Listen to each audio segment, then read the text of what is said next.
Welcome back to Online Card Classes Crafty Chat. This is episode 14. It is our second date with Aaron Leventhal, the owner of Hero Arts, and we're talking about craftquakes that change the direction that the craft industry goes in. Hey everybody, welcome back to Online Card Classes Crafty Chat. Today we have our second date with Aaron Leventhal, who is the owner of Hero Arts. And co-hosting today are Jennifer McGuire. Hi there. I'm Jennifer. One of the partners of OCC. Just check. And Christina Werner. Hey guys, Christina here. I am the other co-founder of OnlineCardClasses.com, and I blog at kwernerdesign.com. And like I said, we have our second date with Aaron Leventhal. We are very excited that you are here, Aaron. You agreed to come back. We didn't have to bribe you or threaten you or anything to get you to come back and talk with us. So thank you very much for being here. I'm excited to be here. Thank you so much for including me, and I look forward to our second day. We can continue to talk, maybe get a little bit more intimate, so it should be fun. Well, last time, so where we left you last time, you were pretty much vulcanizing in the bathroom still. So Right. You brought us up to modern times with Hero Arts. And what I was thinking about after that last chat was, you talking about the beginning of the hobby rubber stamp industry in that time. And that's like a craft quake, right? So it was like before we were all rubber stamping and after. And one of the things that I was thinking I wanted to ask you was, what are some other of those little earthquakes that you've seen since Hero Arts has been an established company? One of the ones I was thinking about was probably when die cutting moved from, how we used to have to do it in the back of a scrapbooking store before we all had machines. And I was thinking that was like a little crafty earthquake. So what are some of those like super defining moments for Hero Arts over the years? Sure. That's a great question, and I've thought about that many times too over the years. And really, you can take it in different ways. Like if you just think stamping, there were little earthquakes just in the stamping industry before you even get to, say, die cutting or scrapbooking and others. For example, used to be when we were, for example, pressing our stamps in our bathroom, the way that you'd index the top of your wood block was you'd stamp on top of it. So you had to have, two copies of your stamp, one to stamp on top of the other, and that's how you would know what type of image, when you finally inked your rubber, it would actually produce. And it was fairly innovative. This doesn't sound like anything, but back then it was. We came up with the idea of putting these labels on top. Now, why would you want to put a label on top of a stamp? Well, a couple of reasons. One was you could do full color, right? So you could have a color top on top of your stamp. And when we tried that, I remember talking with my mom about it. I actually wasn't working at Hero Arts, but I said, why would you want to do that? And she said, well, the image is more crisp and it's colorful. And I said, well, is it going to be, less expensive? She's like, no, it's going to be more expensive. But it would really kind of make a big difference, and I think it elevates stamps to another level. And I remember when she did that, it was fairly a big deal. We had to change our process. You could no longer stamp on top. Now you had to buy from a vendor these labels. And within a year, all of our stamps were done with labels. And within another year, the whole industry was label-based. And so something like that, I just remember, was just a total change in the way stamps looked and felt, and that was a pretty major, I think, earthquake in the way that stamps were taken. In fact, from that point forward, you used to have all different types of artists, primarily the type that drew illustrations that we'd turn into our stamp designs. But after you did the label tops, now you had whole artists who were colorists, who colored the designs. I don't know if you remember the old catalogs. I'm actually going to show you one. I think I have one right here on my desk. I do. It's if you look back, this is 1993. If you look back, look how colorful all those designs are. Right? Yeah. I mean, so they were, the whole catalog was filled. This is 1993, by the way. they were filled with color on the label top, often suggested ways that you should use your own Marby marker or pencils or pens of your own choosing to color that image once you decided to make a card with it. And so I remember that was a big deal. It really changed so many ways. Now, looking back, it doesn't seem that big of a deal because now, for whatever reason, most stamps have migrated back to black top. Black top seems to be a little bit more stylish. A lot of retailers said it was too colorful, too hard to style their store because the stamp section was too colorful. And so a lot of companies went back to black tops, including us. But I remember in those days, in the mid-90s, that was a big deal to make that change and that transition, not only in the color tops, but also the material that we use to put on top of our stamps. Were the artists who were doing the coloring, were they actually hand coloring those with markers or whatever, and then you were turning that into your label? Or were they doing it digitally, or what? How did that get done? Yeah, that was pre-digital when it first started. So they would have just proofs that we'd print out in black, and they would literally color it, and then we would scan it on big drum scanners and turn it into negatives, which would then be turned into the catalog eventually. Obviously, that was a big deal when Photoshop started and everything could go digital. It was much easier to lay out the whole catalog, and you could color it digitally. But even back then, a lot of the artists didn't like, even when you could color it digitally, they preferred to color it by hand. And we had many different people who would do that. So it's like we had illustrators, we had colorists, and then you had card artists, right? So you had this group of different artists that would work with Hero Arts in different areas, and the coloring became less relevant over time as we went more back to blacktop. But it changed the way the industry looks. And such a small thing, but nonetheless, if you can imagine, early 90s, there was no, or maybe more like late 80s, there was only black stamped on. Maybe somebody used a red to stamp on top of their wood or a purple, but basically everything was one color. And then all of a sudden, this explosion of color in the market. And it really changed the way stamps look for everybody. And then imagine if you told them that someday there would be stamps with no woodblock in 1993. It's true. I didn't imagine that. I didn't see that one coming, I guess. Well, I remember working with Aaron, and I remember him calling me and saying, "What do you think about these clear stamps? Like, do you think this is something Hero Arts?" And we talked about it, and I remember I was really hesitant because anybody who started with rubber stamping knows that you can do better stamping with rubber stamps. You can get better images, you can get crisper images, you can do more techniques. And there was concern about how long it would last, and so I was hesitant. Aaron, and then you ended up doing the clear. I'm curious, how was that? Like, how was that hurdle? Because that's a big change in the industry. Yeah, that definitely was an earthquake that really changed the way we think of stamping today.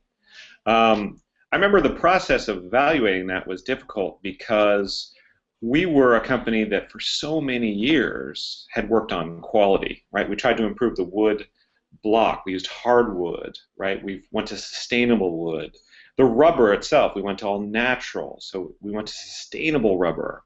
The undermount that glued them together, right? We took all the, which I talked about in the last Crafty chat, we took all the toxins out so that the glue was a water-based glue for wood on one side and rubber on another.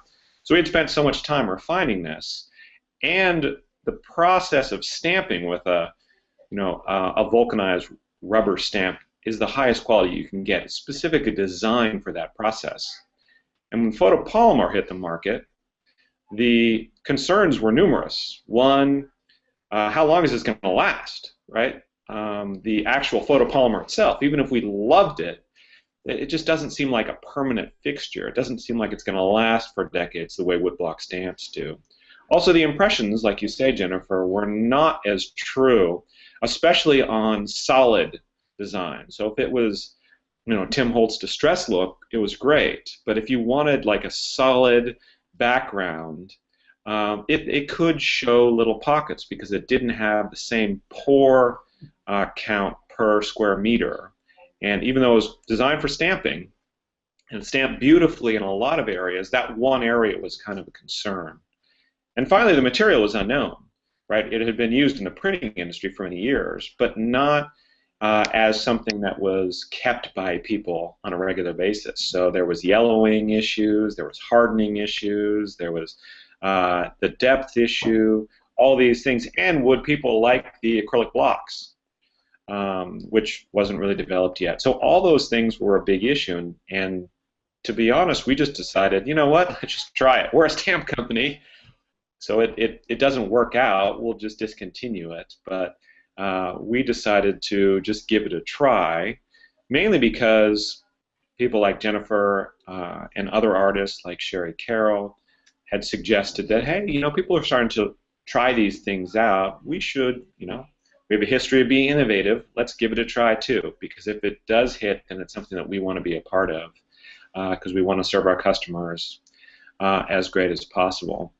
And in a lot of things in life, if you're at the right place at the right time, things work out. I met a guy named Mike Hahn, who just happened to be a long-time printing press specialist, who had just recently left his company and decided to start a new clear stamp business. So I just happened to meet him, and he was a great guy and became a very good friend of mine. And he promised that he could make this all work for us. And I loved Mike because he had this attitude where I was kind of back and forth about whether we should try clear. And he said, here's the thing, Aaron. If you try clear, even if you don't go with me, be sure to talk with me about it, because I know how it's done, and I wouldn't want it to go wrong for you.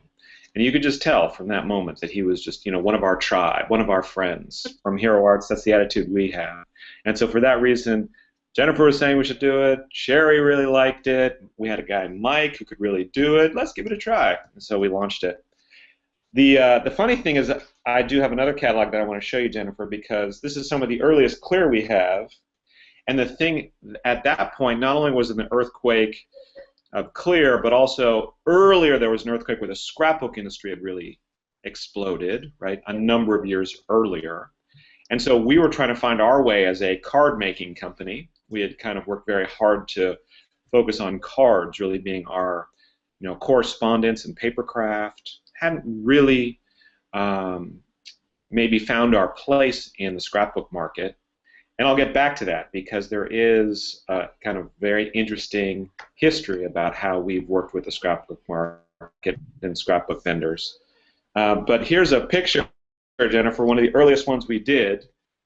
That is something that we decided we wanted to have a scrapbook page and a card to go with anything, and Jennifer agreed to do it. And so notice she made really nice scrapbook, and there's the card right next to it, of course, her and Colin in that picture. And then here's, on that same page, there's Jennifer and Sherry. Aww. Yep. It was fun So because those early days. one of the things I liked that Hero did that not many companies offered is it was that you would make a scrapbook page and a card. Mm-hmm. That's what really got me into card making. But it was neat to show how you can stretch your supplies and use it for both, because at the time people were kind of, I don't know, torn with so many. Should I scrapbook? Should I do paper craft? Like, what should I do? And so to show you didn't have to choose, it was really quite freeing. So. And this was all around like 2005, 2006, right? Yeah, that catalog is 2007, and we launched Clear in 2006. Okay. And I think Clear, you know, hit the market earlier. We certainly were not the first, but we were one of the earliest to really make kind of a whole line out of it. And I mean, one of the first of the stamp companies to do it around card making. And really, like Jennifer said, I mean, scrapbookers didn't really know what to do with stamps, didn't really know what to do. I mean, should I do cards, etc. So we decided with all of our artists we were going to do a scrapbook page and a card that kind of matched it, so you could kind of pick either one. So really, in many ways, it was an insidious plot to indoctrinate scrapbookers. Well, it worked for me. I remember that because I have always taught card making classes, I mean, forever, and I remember scrapbookers, you know, I'd meet people who were scrapbookers, and they would, you know, I would say, oh, you should come to a class, it's fun, and they would say, oh, I don't stamp. Right. And there was, I mean, there was not a lot of blending back then, and I mean, everything's so different now, but it is funny that attitude was out there, that those two things could not be combined. It's funny Well, because I started crafting right around that same time, and I was doing clear stamps on scrapbook pages. I later transitioned to cards. So You I don't know rebel. if part of that was you guys or what it was, but I started out scrapbooking with clear stamps and then transitioned. yeah. And I think that was the segue for a lot of people, which is why photopolymer stamps were so important.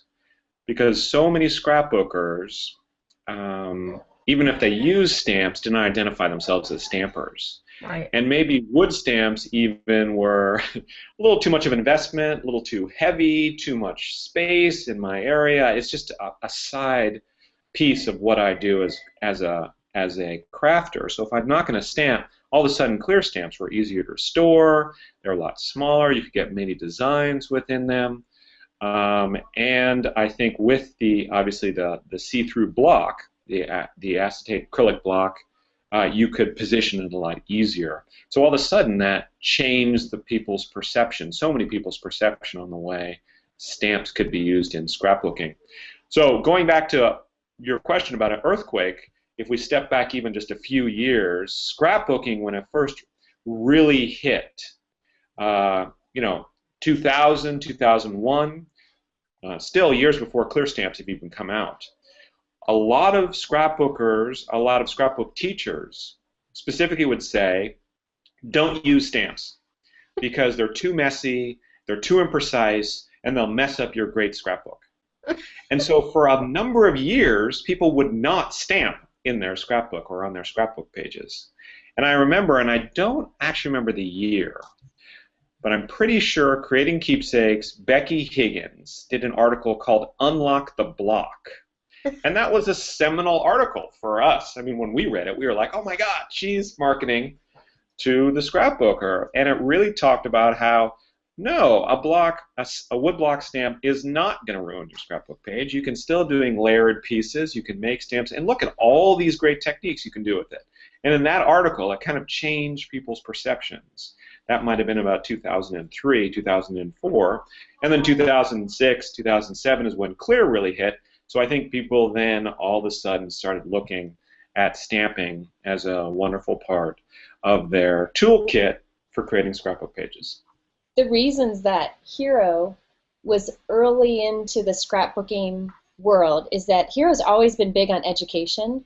They would go to a lot of trade shows teaching classes, and they've always provided materials and help to stores to do their own classes using Hero stuff. So education has been huge for them, longer than it has been in the most card makers. But anyways, they would go to, one of the things I liked about Hero is that they invested and would go teach at CKUs, the Creating Keepsakes universities, which are mostly for scrapbookers. So in my early days with Hero, I would go to these Creating Keepsakes universities, and we'd be the only stamp company there. So, we would be teaching a class, and people had never done stamping before, and just to see the excitement in the class was so much fun.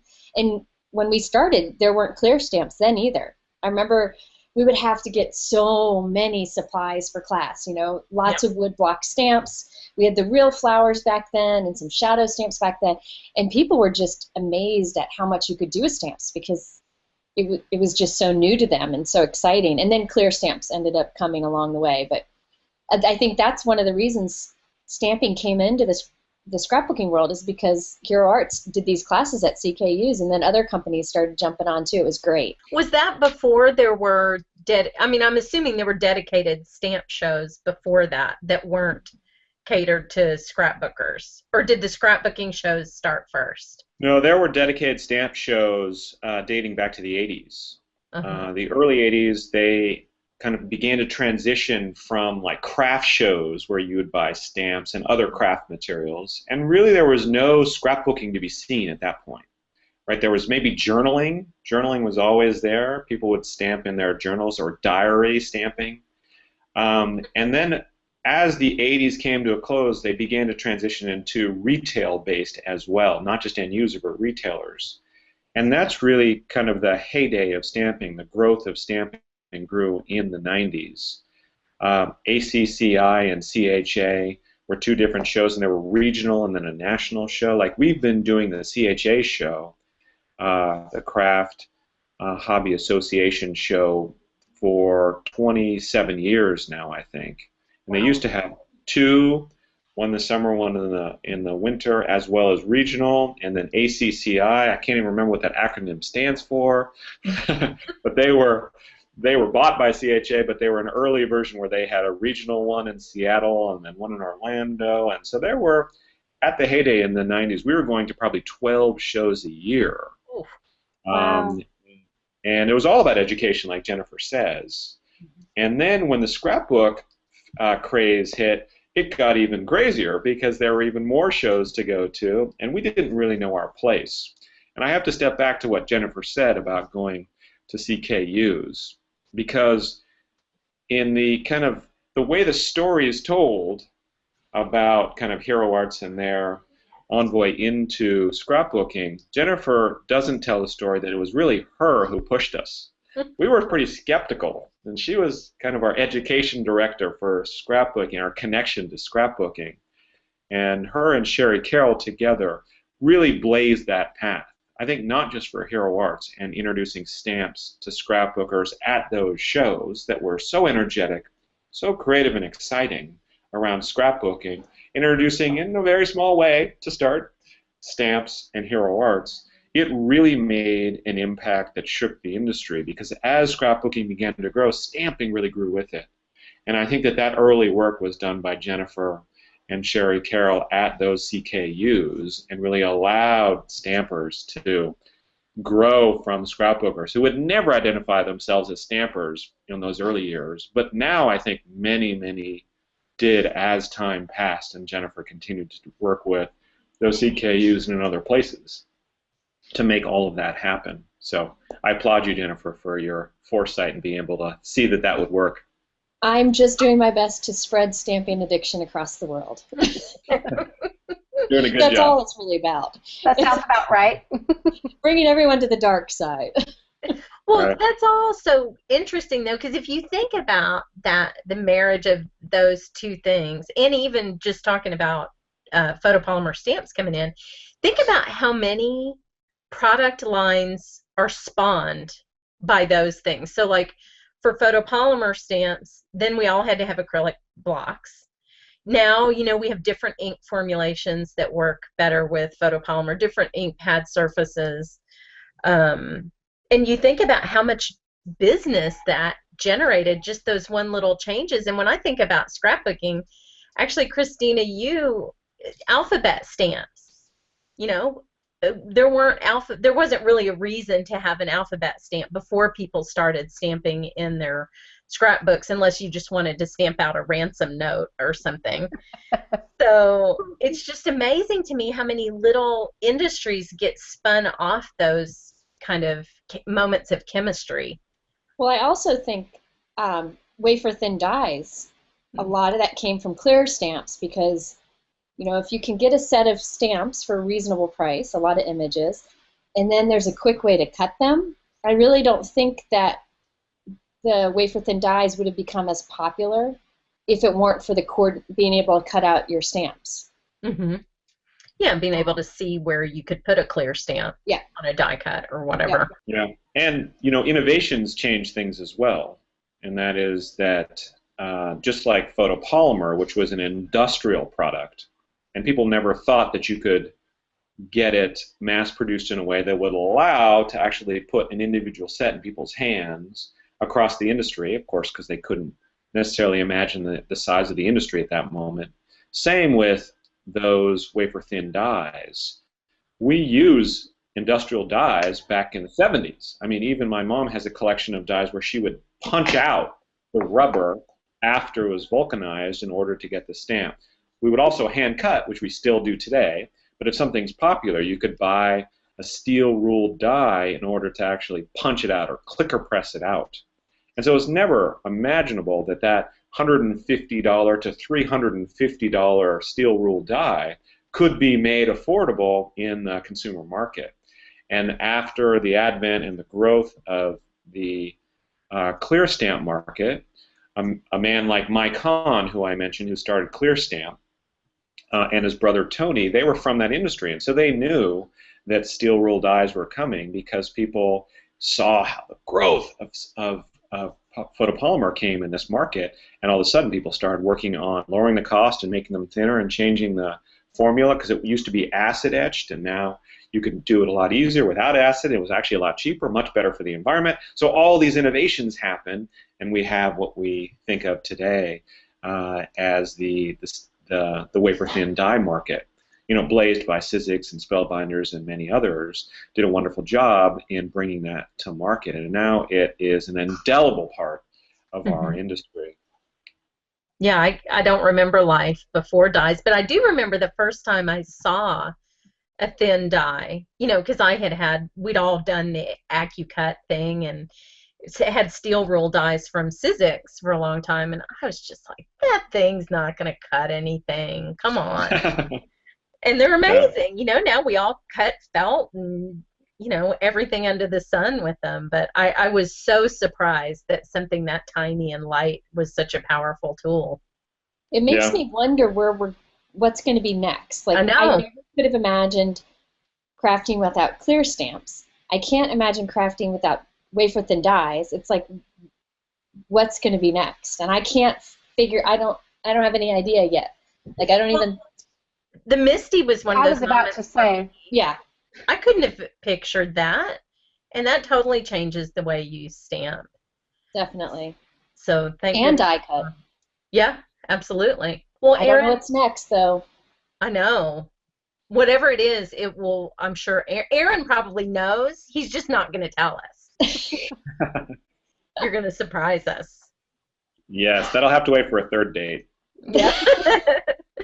Well, speaking of Jennifer, that is one of the craftquakes that I wanted to ask you about, too, is just how having bloggers and having influencers like Sherry and Jennifer sort of changed the direction that Hero went, or the way that you were able to reach people. Yeah, I mean, in big ways. I mean, we started looking at websites early. I actually wasn't with the company. I was working in Washington, D.C., and there was this World Wide Web thing that everybody was using. And I was looking at it in 1990. I knew that it was around, and so by about 1995, we registered our domain, heroarts.com, and that was only 6 months after Amazon registered their domain, and years before people like Target or Stampin' Up! Registered theirs. So we definitely knew that there was something around the web as soon as it took off.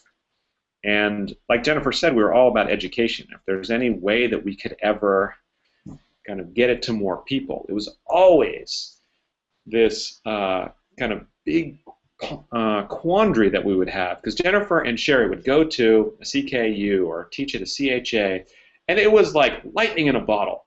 It was so exciting. I mean, the people in the class were just enraptured by all the techniques and what they were seeing and what they were doing with them, and then they would leave, and that would be gone. There would be no way that we could repeat that except, you know, fly Jennifer and Sherry to another location. And there were other artists. We had other artists at the time. We had Nancy Taylor and Sally Trademan and soon, a number of years later, Lisa Spangler, who would all do teaching for us and travel to these various shows.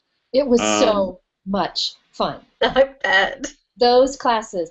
In fact, sorry to interrupt, Aaron, but one of the... Sure. You had called me, or Jackie had called me, and asked me if I would do some work, and I met you guys at a Memory Trends or CHA, and Sally and Sherry were teaching, and I went into that classroom and I'm like, this is amazing.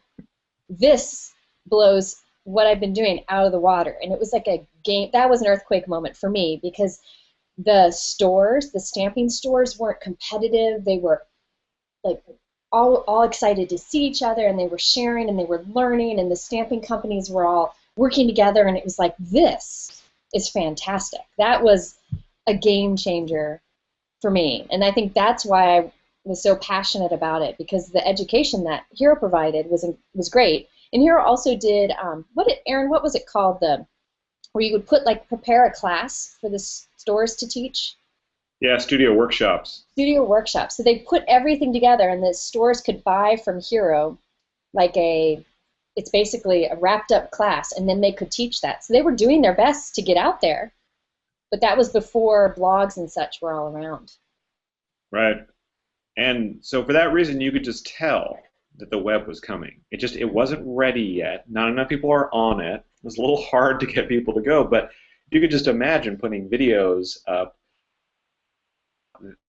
the other teachers did in those days. It would have been revolutionary. And so we knew that the web was coming. And so very quickly we put up a website and we put as much information as we could.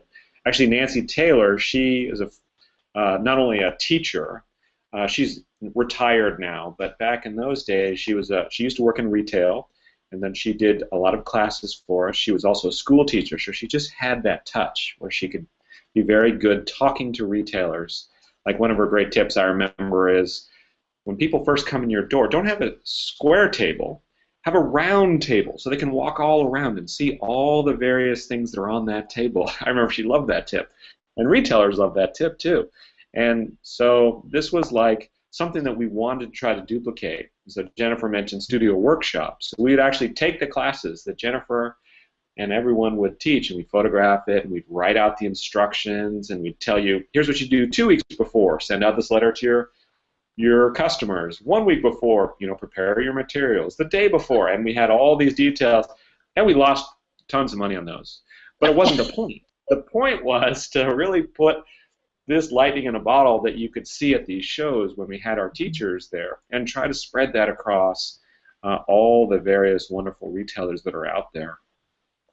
I don't know if this is the right time or if it's too much off topic, but talking about those great retailers, that really is what made this industry. I mean, that was the foundation and the bedrock that allowed all of the stamp companies and even scrapbooking to grow. Back in the late 90s, I think we had 6,000 independent stores across the U.S. who would buy stamps from us.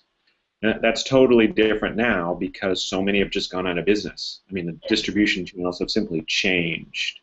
And those wonderful retailers, I think, really built this industry. Mm-hmm. I remember one, Stamp Diego, if anybody ever had the pleasure of visiting.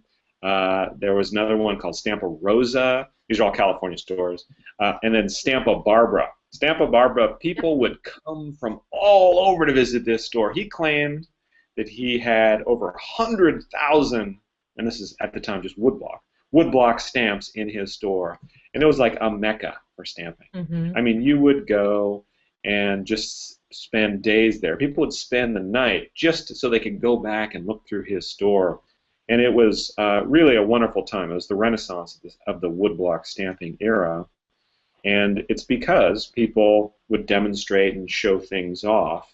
And really that's what Jennifer kind of found so exciting. And then we were able to bring in a new generation in the 2000s with the scrapbookers. And Hero was one of the first companies to have a blog that shared a lot of ideas.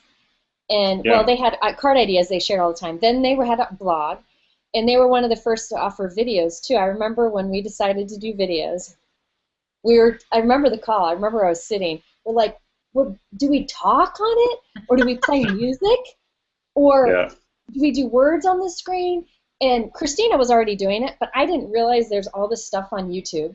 So I'm like, Sherry's like, well, we can't play somebody else's music because then we'd have to pay them. So should I hire my son to write a song on a guitar and play it, and then we can all use it? I mean, we just didn't know what we were doing. And the first Hero video, I think, was a scrapbook page using acetate.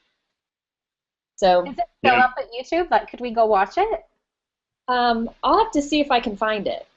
And I can promise you that a lot of stress went into that because we didn't know it's got words on the bottom because I didn't think people wanted to hear my voice. I have a terrible voice. So we were just we had no idea what we were doing. But Hero was like, Leah, let's try this. Let's try this. I remember that call too. We said, well, how often are we going to blog?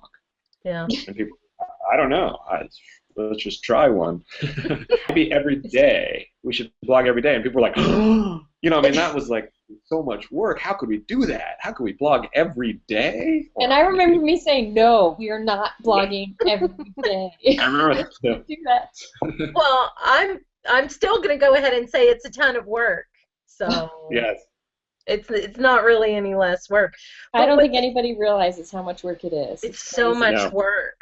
But what I was thinking about when you were describing that is, you know, when you go from Jennifer and Sherry only being able to do, you know, X number of classes for you, what happens now is it just accelerates the pace of learning for everybody, because whereas that would be a week-long operation, you'd be traveling for 2 days of it, and you'd only get to reach so many people. Now, you know, all of us can spend so much more time on techniques and all of this stuff, making, you know, 6, 7, 10-minute videos that so many more people can see. I think that's one of the reasons that things just change faster, because people are taking more information in and coming up with solutions to problems that we all have as crafters.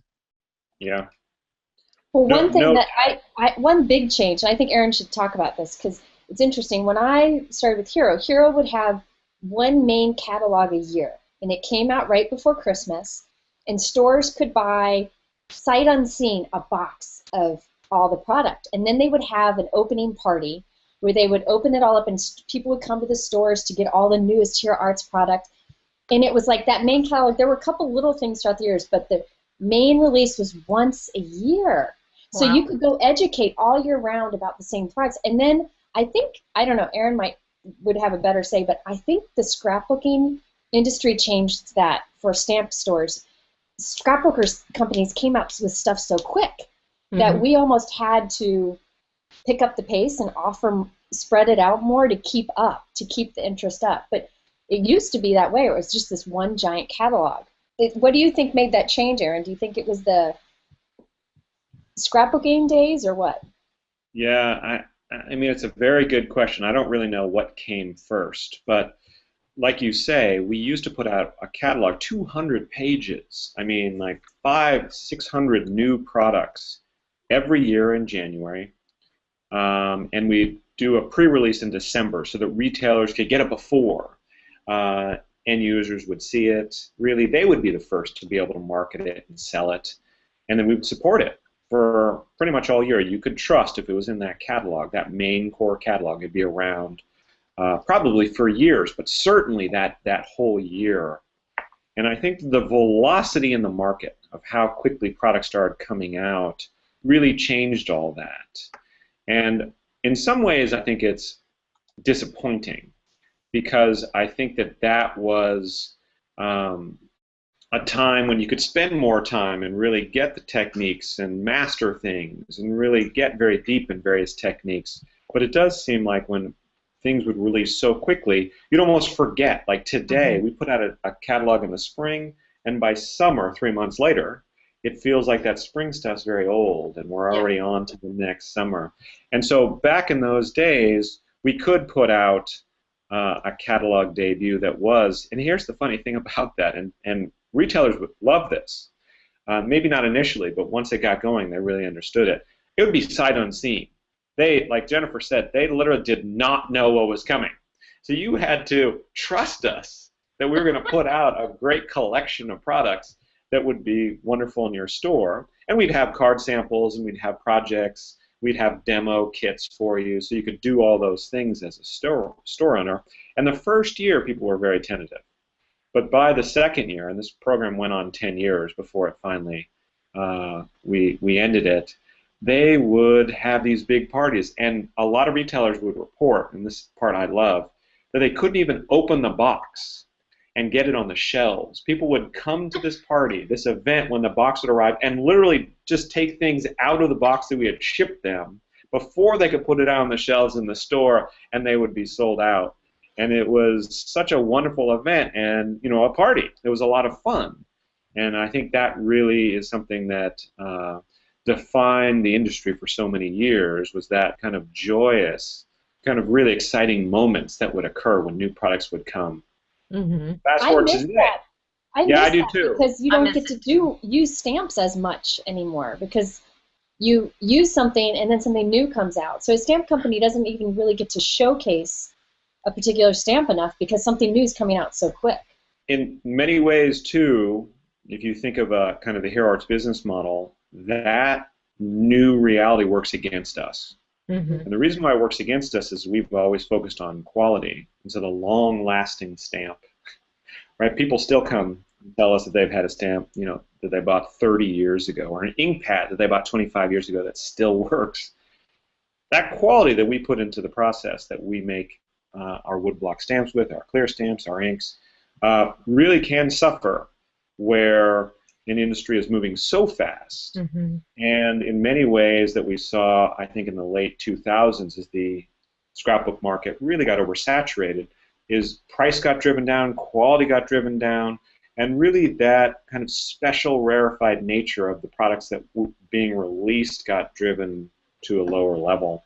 And so you didn't really look at your product as something that was quality. Maybe it did something, but maybe it only did it a few times. Mm-hmm. And I think that really did change the face of the industry.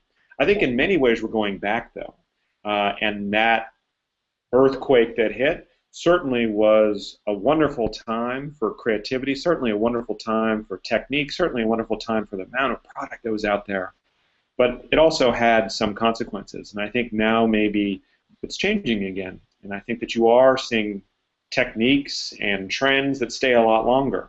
And while we haven't gone back to that catalog where it's only once a year, we really do have 4 releases a year now, you do see things staying. You do see products that have been years and years since they've been released and still very active and vibrant in the market. So I love that trend because I think in so many ways it does bring back that creativity, that joyousness that we all find when you get something that you just really love and want to stick with it for a while, as opposed to having to quickly jump to the next technique or the next idea. I agree. I would love to slow down and be able to spend more time with all the products. And I think Jennifer said the same thing. It's that depth of the relationship with the product is not there when there's just constantly new stuff. And I find that you don't experiment. It's like when you do a limited supply challenge. That's when you feel super creative.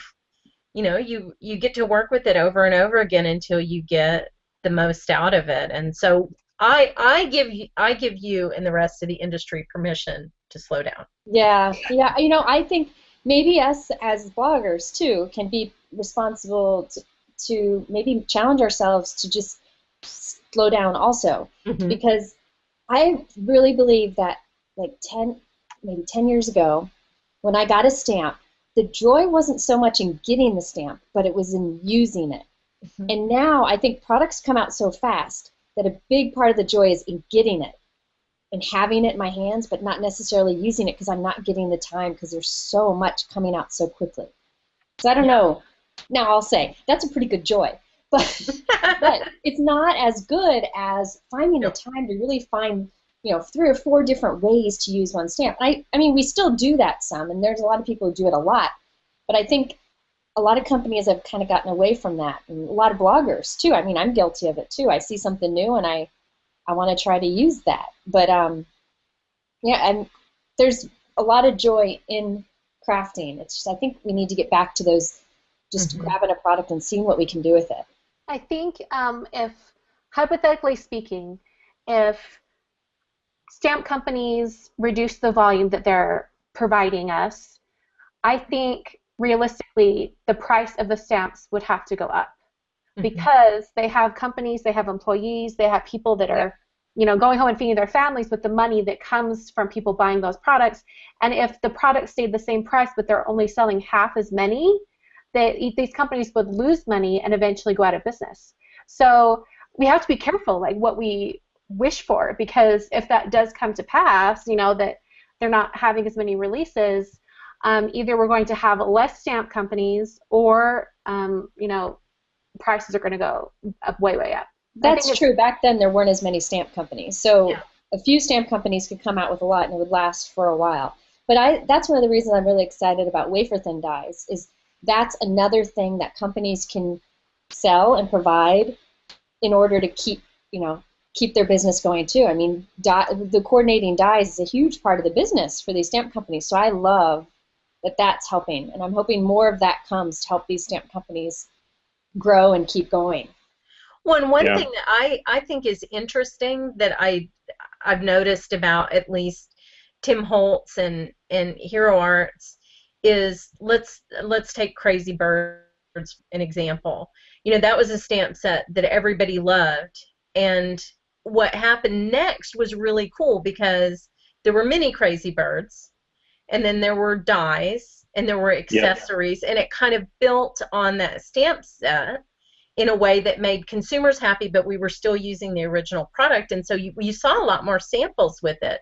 And Aaron, your kits are very similar. The My Monthly Hero, I love that you have the kit, and then you have the add-ons, which, by the way, I had to buy my mother the last one. I'm holding you responsible for that. She loved that one so much. Sorry, and thank you. But adding on to that one product for me as a crafter increases the value of my original purchase so much. True. It's true. Well, and those are great examples, and I think going back to the economics of it, I think if you either have to have new product releases all the time or a continue excitement in existing products that you've released. And really, it's better for the stamp companies if the products that we release have longevity, because then you don't have to spend the same money educating and trying to get mind share and blogs and in the market and on Instagram and Twitter, all those things. There's costs to that, and I think that if you can kind of have a line, like color layering is a great example for us. We launched color layering, and then we came out with a sheet, an idea sheet just recently that actually didn't do that many color layering, just one new set, but then added inks and filled in frame dies that we didn't have for some. And so you really enliven that line once again. But most of those stamps are older. Well, older. They came out earlier in the year in January, and this was an August release. And so I think that is an example of the way, kind of hearkening back to the old days, where I remember we would do background stamping. I remember that was a technique that Jennifer used in scrapbook pages. She'd repeat what we call an S-stamp, which is just a very large woodblock stamp, 4x6 roughly. Stamps that are made. Right.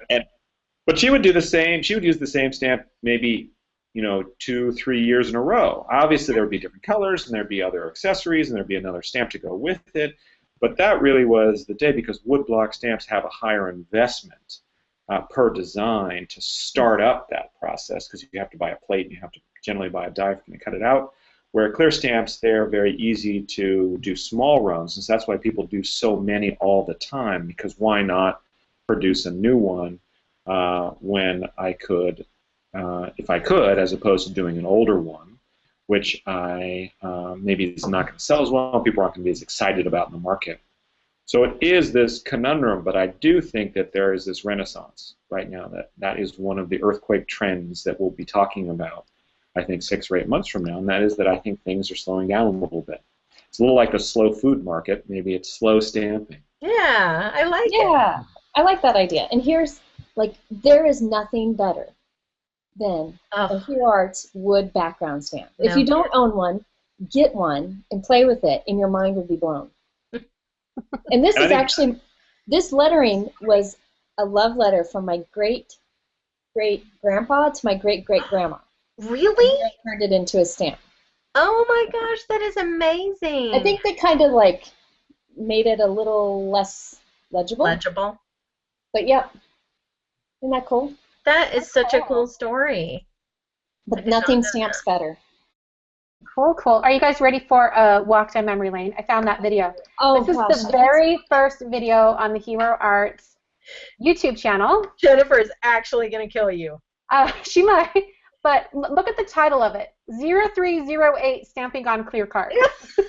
And it was put up on April 1st, 2008. And I've turned the sound off or whatever, but I think it's just charming. Here comes Jennifer's hands. And I think there's just music playing, right? Yeah. I think we ended up using my brother-in-law's music, because he wrote music and had CDs, but I knew he wouldn't sue us. So it's like, I'm bad about cleaning my stamps. Smiley face. That stamp set, that clear stamp set, Hero should bring that sucker back. That is one of the best stamp sets of all times. It was just a bunch of decorative circles. It was amazing. Yeah, that Which one is that? great. I'll look for it. Can you rewind it a little bit, Christina? Yeah. Well, it says, can you tell this is my favorite stamp set? Sure, you just told us. That is so cool. Okay. It was amazing. That set was incredible. There it is. Aaron's got it. Yeah. You gotta talk, Aaron. See it? CL124. Bring it back. Her list. Yes, Come on, okay. you've got some pull there at Hero Arts. Bring it back. Yeah, let's have I think we can bring it back. a birthday re-release of that stamp set. Yes. Oh, look at that cute card. I fast forwarded. Look how cute it is. Oh, Jennifer, look at you. I think there's a video with the matching page too, or I show it or something, or the blog has it, because I always did a matching page. It was always 8x8. Well, I think there's Sherry's project. So Sherry did the third Sherry's video. project. That's descriptive. Folded card by Sally. So sad. And you know, us doing the words on the bottom didn't last long because people were like, why aren't you talking? And I was like, oh, okay, this is what we're supposed to do. I didn't know. Look at this one. It's Sherry's studio. We can go back to the year 2008 and see what her studio looked like. Nice. Yep. Awesome. So if you guys want to see all the older videos at YouTube, all you have to do is go to the Hero Arts channel page, click on videos, and then up here in the top corner, it says date added newest. Change it to date added oldest, and it will resort everything, and you can see the oldest videos. Now, by all means, this does not mean to go to my channel and look at my oldest videos. I was going to say, I'm so mad at you right now. So mad at you. But I would encourage you to, if you haven't subscribed to Hero's channel, they really do a good job of keeping it going and sharing a lot of great content. And they'll also go back and grab older stamps. It's not always just the newest of stamps that they're showcasing. So For sure. definitely one to follow. And if anybody watches those videos and has other suggestions for stamps we should bring back, let me know, because they're probably all discontinued now. They probably are. Well, that circle one needs to come back. Maybe we'll Yes. throw some sentiments in it. It didn't have any sentiments. And then, because when I was with you, I was like, never wanted sentiments because I was the scrapbooker. So I'm like, just take those sentiments out. But now I want them back in. I actually remember on a call, and maybe I'm getting this wrong, but I remember you were like, no, scrapbookers don't really like Christmas for scrapbook pages. So you don't want to see Merry Christmas. No, they didn't want stamps for Christmas because it was only a small part of what they were scrapbooking. So to make the investment of buying wood-mounted Christmas stamps for scrapbooking just wasn't, it was something we couldn't convince people to do. Right, and so a lot of our early scrapbook style design clear stamps didn't include things like Happy Valentine's Day or Happy Easter or Happy Birthday or Thinking of You. A lot of that stuff we left out. Now we put it in separate sets, but I remember Jennifer would always highlight the non-message sets, so they worked best for that scrapbooker ethic at the time. I came in as the black sheep. I was this little scrapbooker that came in and kind of disrupted things, but then they converted me. So you became disrupting is good. One of the best things that ever happened in my career or my life was running into Hero Arts because they really, I think, they haven't only had such a good influence on me, but many crafters. Many crafters can trace their roots back to Hero Arts and the positive influence they had. So that was a good day.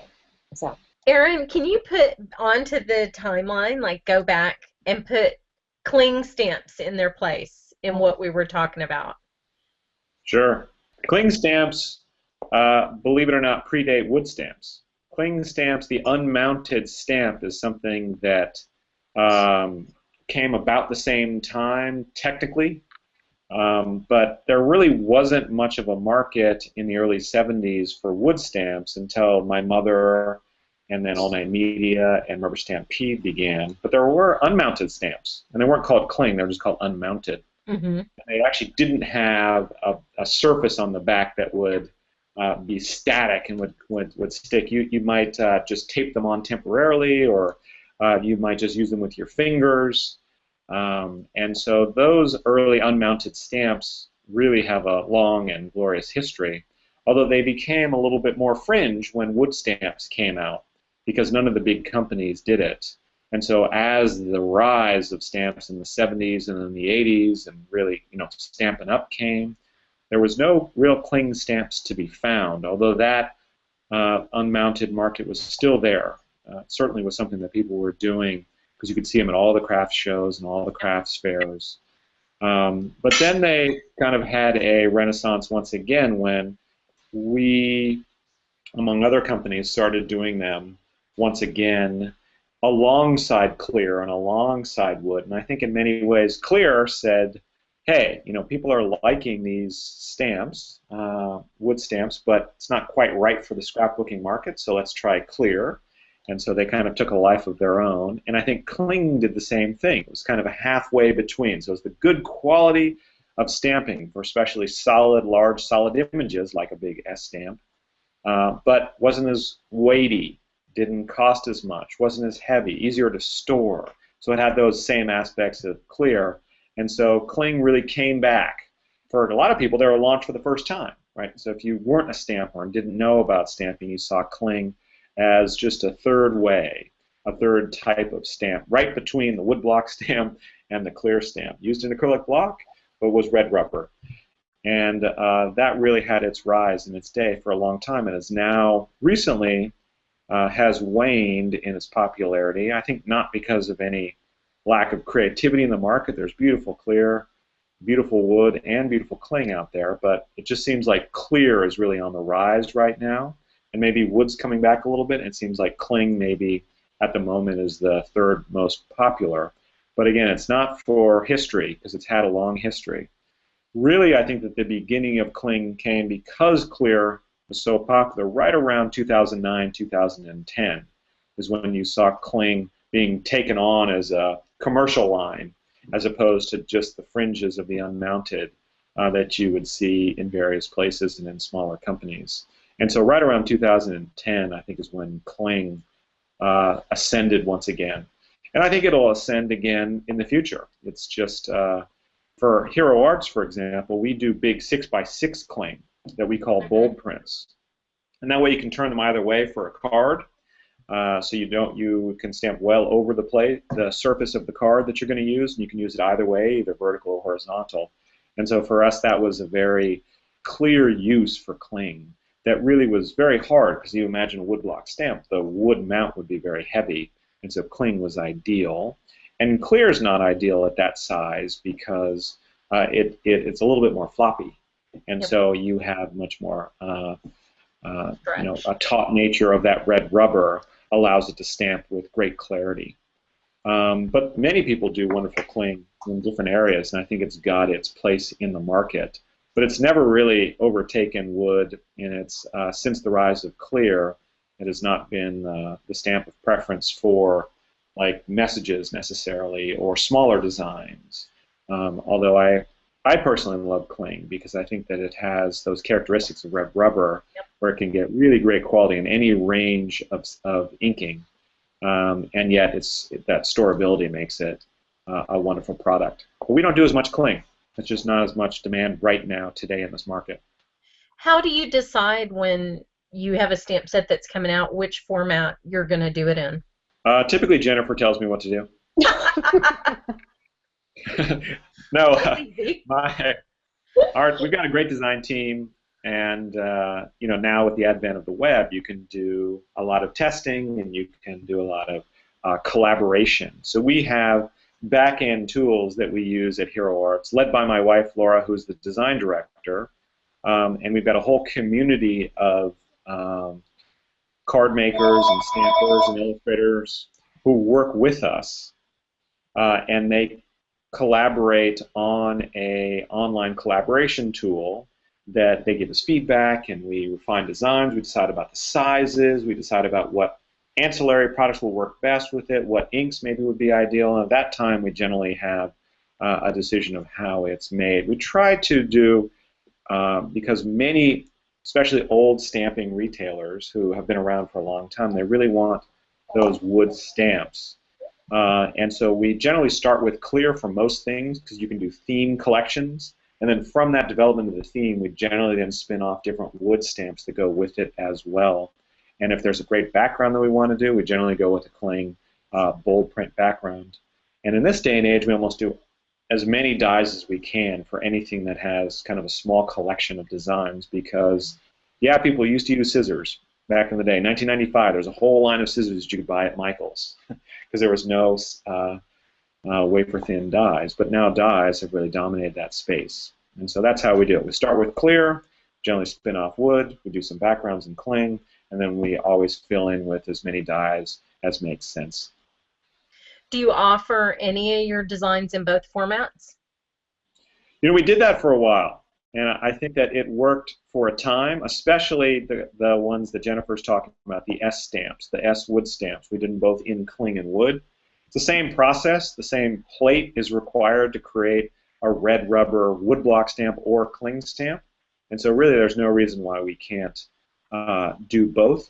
But we did change formats. We went by 6x6 for our cling backgrounds, and so that's how we did differentiation. But yeah, some of our more popular ones are in fact available in both cling and wood that are those roughly 4x6 sized S backgrounds.